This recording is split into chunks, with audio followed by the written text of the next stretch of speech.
Here's another variation to get into your tricep. Get in on a bench, or if I was standing near a countertop, place this right here, and then I'm gonna place that peak just right on the tricep, and I can work all the way down here and work all the way up towards the elbow. And I can slide down it, or I can just hang out here and I can just do some nice little extension work. All right. Further up towards the shoulder area, same thing.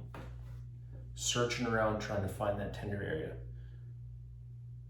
It's the action of bringing the wrist, doing these curls here, that can really help with getting into that tricep.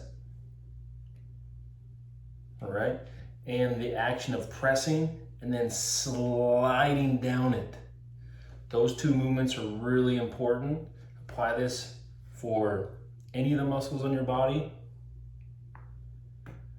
This can help break up any type of junk that's going on in that tricep.